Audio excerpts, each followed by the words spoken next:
kapansin-pansin na unang pumirma sa endorsement ng anak ninyo. Did he seek your advice on this, and what did you tell him? Of course, he did. And I said, it was very simple, but I told him. And he said, you know, mukhang pipirmahan na. What's your opinion? What I should do? And I told him. I said the process is begun. It has parang batas yan eh. When you're in the legislature, when you file a bill, okay, House Bill number 1, 2, 3, etc., etc. Pag file mo yan, that bill takes a life of its own. Kahit anong gawin ng congressman na nag-file o senador na nag-file, kahit ayaw niya yung mga changes na magagawin doon sa kanyang bill, wala na siyang magagawa because the bill is going through the process as it should. And part of that process will be amendments, etc., additions, all that. The impeachment complaint is exactly the same. Once it has been filed, there is a procedure that needs to be followed already. So sabi ko, andyan na tayo, sabi ko kay Kong Sandro, sabi ko sa kanya, the process has already begun. So it's your duty now to support that process. So do your duty. That's what I told you. Do your duty. You have to support the process. You are constitutionally mandated to carry out that process. And you are a congressman, so do your duty. That's what I told you. I didn't know you'd be the first to sign though.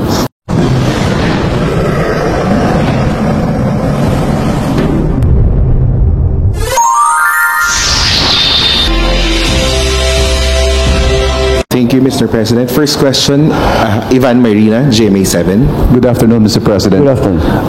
While it is true na constitutional duty ng House na to act on the impeachment complaint, meron ho silang choice kung i-endorse sila o hindi. Diretsuhin ko na po yung tanong, did you have a hand in this impeachment? No, the executive cannot have a hand in the impeachment. Walang role ang executive sa impeachment. Of course, did we discuss it with the Speaker? Did we discuss it with the other congressman? Of course. And tinatanong, anong plano ninyo? Ano ba talagang gusto ninyong gawin? And that's it. Well, nandito na ito. Hindi na namin maiwasan. But the conventional thinking, Mr. President, is that nothing comes to pass in the House without the President or without Malacanang's blessing. Well, you give me too much credit. But again, what the House has done is clearly the mandate that they have been, the constitutional mandate that they have to proceed with the impeachment complaints. So that's why I think they're just following the procedure.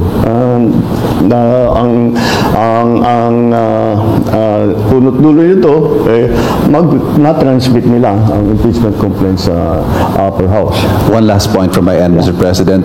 Kapansin-pansin na unang pumirma sa endorsement ng anak ninyo. Did he seek your advice on this, and what did you tell him? Of course, he did. And I said, it was very simple, but I told him. And he said, you know, mukhang pipirmahan na. What's your opinion? What I should do? And I told him. I said the process is begun. It has parang batas yan eh. When you're in the legislature, when you file a bill, okay, House Bill number 1, 2, 3, etc., etc. Pag file mo niyan, that bill takes a life of its own. Kahit anong gawin ng congressman na nag-file o senador na nag-file, kahit ayaw niya yung mga changes na magagawin doon sa kanyang bill, wala na siyang magagawa because the bill is going through the process as it should. And part of that process will be amendments, etc., additions, all that. The impeachment complaint is exactly the same. Once it has been filed, there is a procedure that needs to be followed already. So sabi ko, andyan na tayo, sabi ko kay Kong Sandro, sabi ko sa kanya, the process has already begun. So it's your duty now to support that process. So do your duty. That's what I told you. Do your duty. You have to support the process. You are constitutionally mandated to carry out that process. And you are a congressman, so do your duty. That's what I told him. I didn't know you'd be the first to sign though. Maricel Halili, News 5.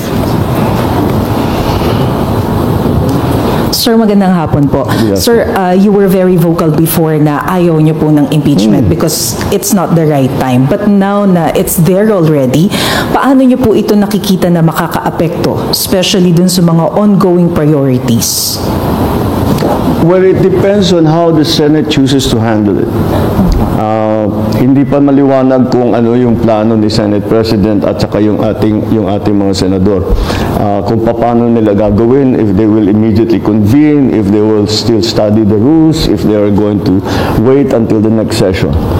So we'll have to wait until they decide on how it's going to be. Pero just to be categorical about it, sir, don't you see this as a defiance in a way, considering na naging vocal na po kayo before that this is not the right time, and yet nag-proceed pa rin yung impeachment case? No. I'm sure that the parties that filed the impeachment cases felt strongly about it, and despite my importunings and expressing my opinion that we really would rather not have the impeachment, they continue to do that. So, it's not defiance. May ganyan ang kanilang paniniwala. Sa kanilang paniniwala, kailangan gawin ito. Kahit na sinabi ko na sana wag na, hindi pwede, hindi namin pwedeng palampasin ito. Ganun ang thinking nila. So, tinuloy nila. And I don't view that as a defiance. I view that as they're expressing what they feel to be right. Thank you, sir. Alexis Romero, Philippine Star.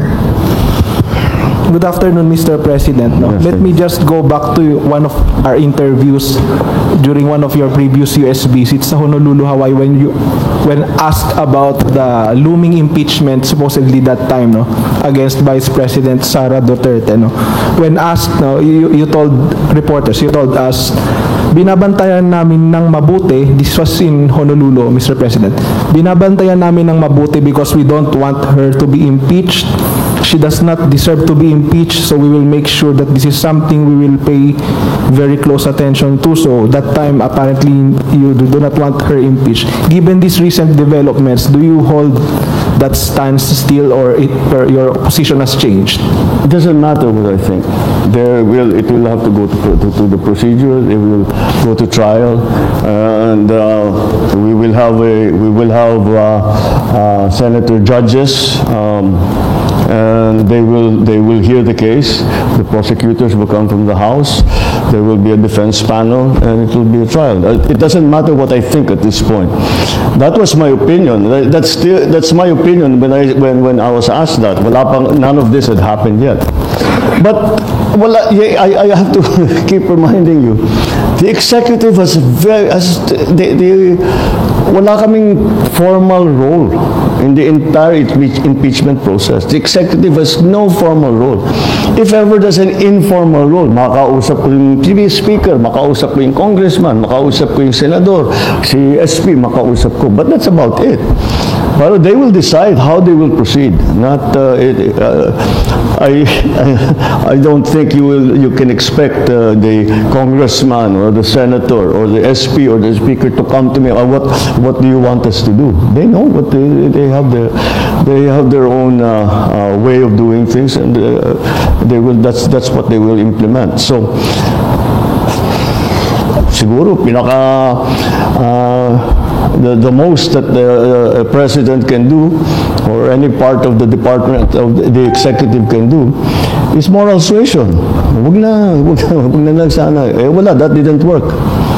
Patuloy pa rin. So we follow the process. Salamat po. Yeah. Raquel Bayan, Radyo Pilipinas. Hello, sir. Sir, I know co-equal branch po natin dito po, sir.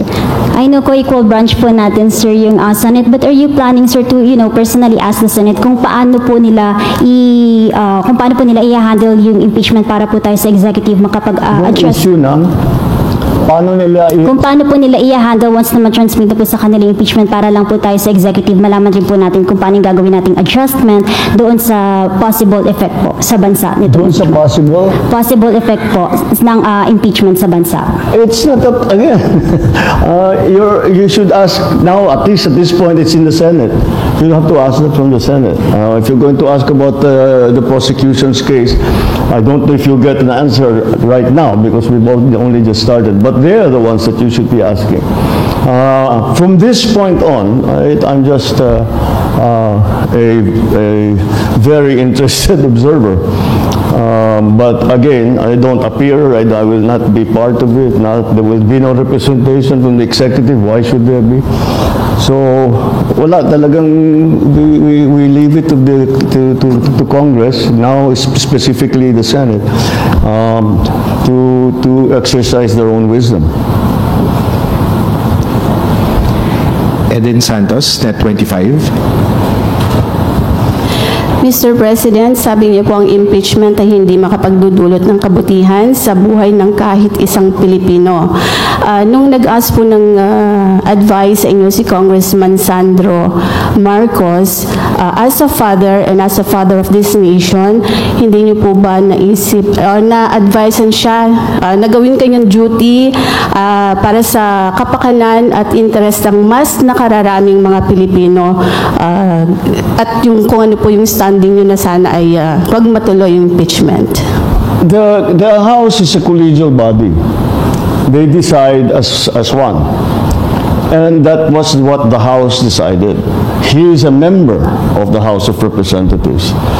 So, as a member of the House of Representatives, he has to do his duty. Whatever his opinions might be, he must do his duty. Even if he's hesitant, if all this applies to not only my son, it applies to all the congressmen. Once na-file na yung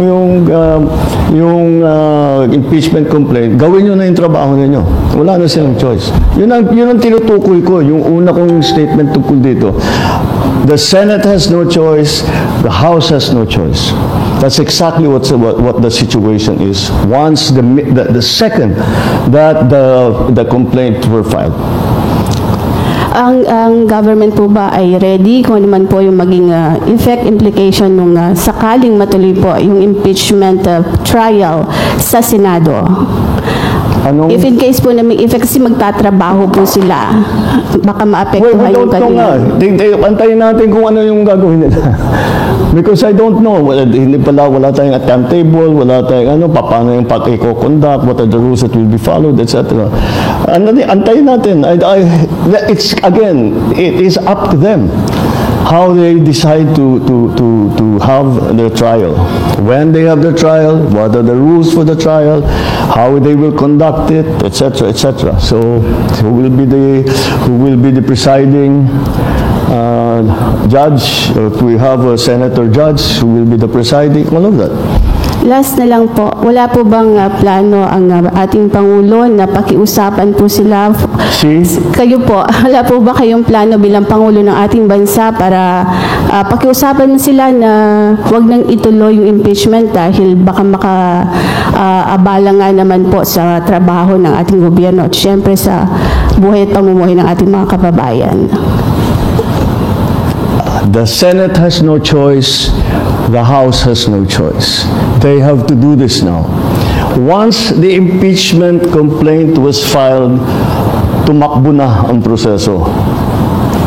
At kung hindi nila ipatakbo yung proseso, then they are delinquent in their duties. That's why they just have. That's what I meant. The House has no choice. They have to proceed with the impeachment complaint. The Senate now has no choice. They have to try the impeachment complaint. So making pakiusap, doing that, it won't change anything. It won't change anything. They still have to have a trial. Chona Yu, in People's Journal. Sir, natapos na yung session kahapon ng Congress. Magpapatawag po ba kayo ng special session para so that the Senate can proceed with the If the impeachment trial? senators ask for it, yes. Again, sila ang magde-decide. Hindi kami ang nagde-decide dito. If the Senate President calls me up on the telephone, the senators, kinausap ko yung mga senator kung pwede ba mag-special session. Sure, gagawin ko. Pero kung wala silang request na ganun, ibig sabihin, may iba pa silang ginagawa. They're not yet ready. Wala pang request ngayon, sir. How? Wala pang request as we Napakaaga speak. naman, they just got it yesterday. Thank you, sir. No. Ann Soberano, Bombo Radyo.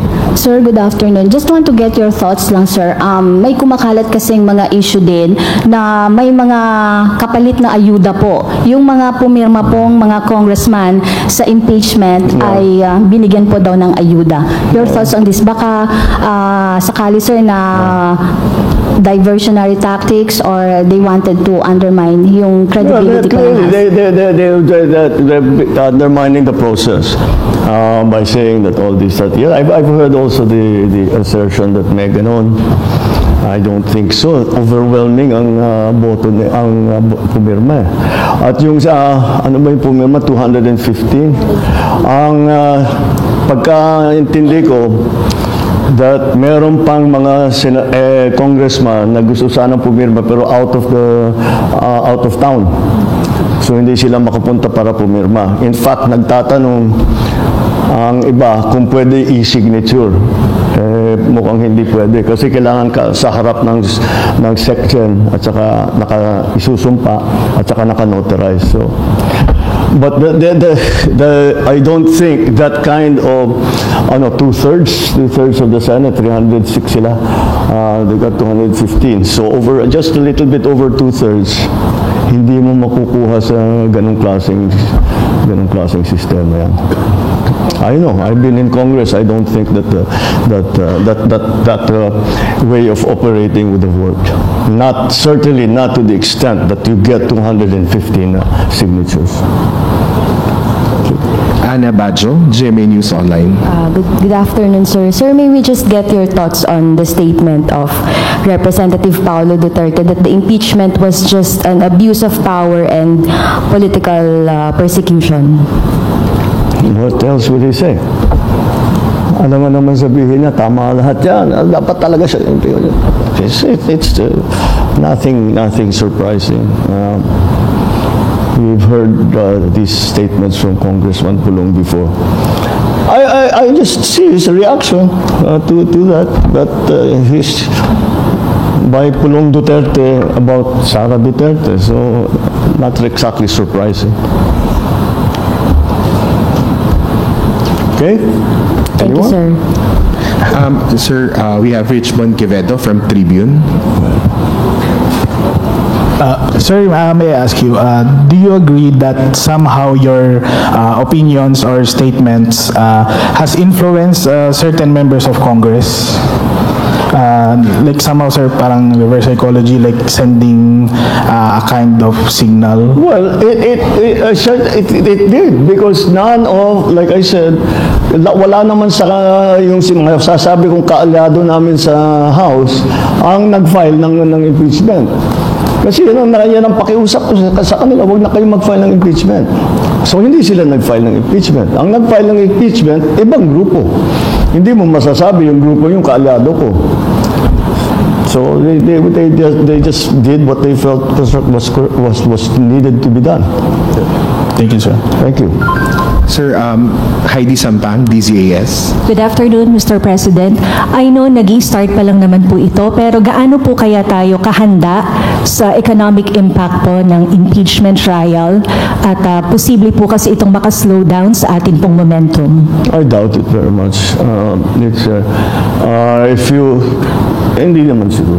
Wala akong nakikita magiging effect na ganun. Basta't patuloy yung ating pinaplano, ating mga strategy tungkol sa investment, tungkol sa mga bagong structural changes na lagi kong pinag-uusapan. But yun lang naman ang tinitignan ng investor rin na. So I don't think it will have any effect. Okay, thank you, sir. Yeah. Julie Aurelio, Inquirer. Good afternoon, sir. If I may recall your statement last year prior to the filing of the impeachment complaints, you said that you didn't want impeachment complaints to be filed because it would only distract legislators from doing their jobs. It will not serve or benefit any Filipino. Given that, what's your guidance to Congress so that they won't be? I do not give guidance to Congress. But how do you solve the problem of not distracting them from their job? Again, you give me far too much credit that I can tell congressmen to do this and to do that. I cannot. I do not give guidance to Congress. We are independent of each other. Of course, we talk to each other about all kinds of things. But hindi ko kaya sasabihin, gawin mo ito, gawin mo yan, gawin. Hindi ko kayang gawin yun.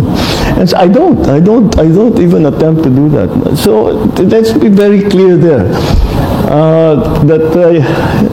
Sure, when I'm talking to them, they ask my opinion. I give them my opinion. But it's up to them to take it or not. You cannot call it guidance.